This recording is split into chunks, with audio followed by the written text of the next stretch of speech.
ẹ máa kúrò ńbẹ̀ ẹ máa kó bọ̀ wá sí ọ̀dọ̀ wa. Daddy ẹ jókòó yìí wọ́n mi dá sí ẹ jókòó. Olúwa rántí sí ẹ jókòó ẹja sọ̀rọ̀. Wọ́n ní àkúrò nílé pákó ká máa bọ̀ mí Daddy. Ẹ jẹ́ wà báyìí Daddy. Tell mommy to sit down. Oya.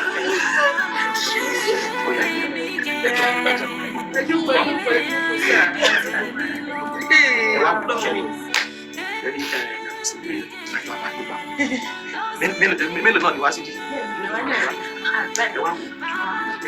Ilé ìwé ọmọ àmàdà dúró. Ọ̀gá wo àfi sukùl yẹn lẹ̀ àwa darapọ̀ mọ́ ẹ̀gbọ́n ẹ̀. Daddy, it's all right. Yes. Sidi o ní kọ́ jókòó. Wọ́n mi dá sí ẹ jókòó. Ọlọ́run máa kọ́ ìgbàgbé mo lálàáfíà lórúkọ Jésù ọ̀rọ̀ mú mi àyà o. Yọ́nù ṣe ká máa bọ̀ lẹ́ni báyìí. Ọ̀yà. Yes. Àti Sidi àìtí lè jẹun o, à ń bọ̀.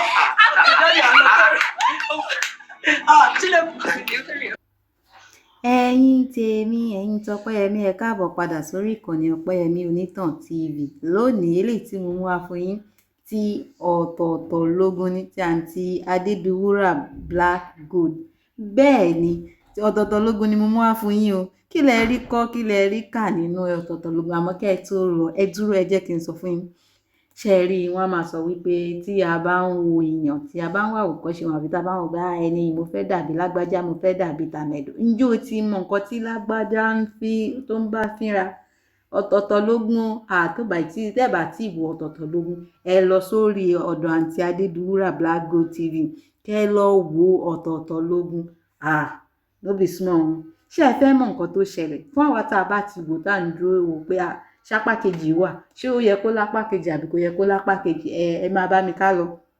Ṣé ẹ rí olówó ń gbà mí tàbá ń wọlé ayé wọn a máa wò pé their life is so perfect, they got everything they want, you know. Wọ́n ní nǹkan tí owó bá ṣe tì ilẹ̀ ló ń gbé àbí bẹ́ẹ̀ kọ́. Àmọ́ nǹkan tó ń ṣe àwọn arákùnrin tó ń lo Adébọ́lá nínú eré àgbéléwò yìí ó le gidi gan-an ni.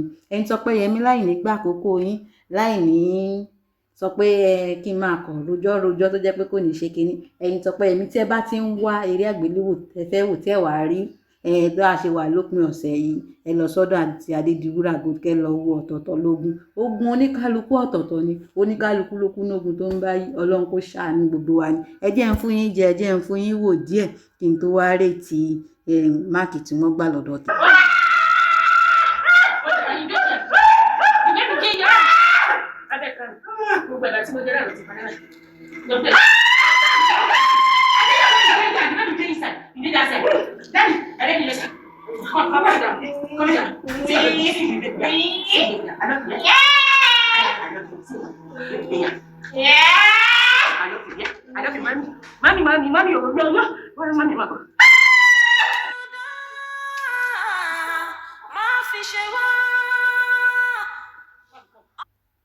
Ẹ̀yin tèmi ṣe ti rí nǹkan tí ìdílé Adébọ́lá ẹ wo ọkùnrin náà bó ṣe ń ṣe nǹkan tí wọ́n ń wó díẹ̀ tí wọ́n bá gbé ṣóyé yín. Ṣé ẹ wá rí obìnrin àǹtí yìí àwọn dẹ̀ wọ́n máa ń fi ayé wọ́n máa fi ń tọrọ pé àwọn àtọmọ wọn torí single mother ni wọ́n máa fi ń tọrọ pé àwọn fẹ́ káyé àwọn dàbí ayé wọn. Wọ́n mọ̀ wípé wọ́n ní búgí jẹ́ tí wọ́n ń sìn o pé gbogbo ìṣòro tó bá wà ní ayé wọn àwọn náà fẹ́ kán ṣàti fún kí Ọlọ́run ṣàti fún àwọn ní irú owó tí wọ́n kọ́ dẹ́kun gbogbo ìṣòro wọn nígbà tí àǹtí ìwà rí ìṣòro yẹn wọ́n pa ọ̀tọ̀ọ̀tọ̀ lógún lóòótọ́ àwọn ò fẹ́ rú ayé wọn mọ́.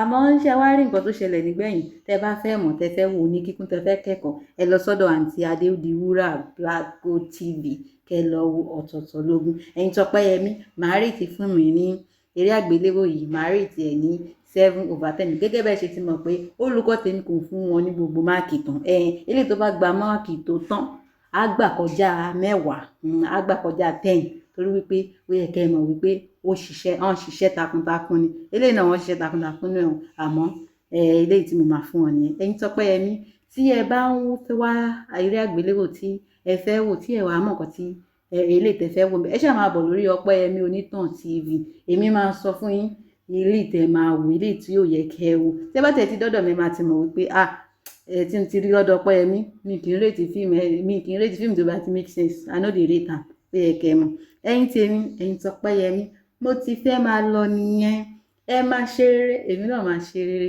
gbogbo alájọ máa ṣe rere lápapọ̀ ó dàbọ̀.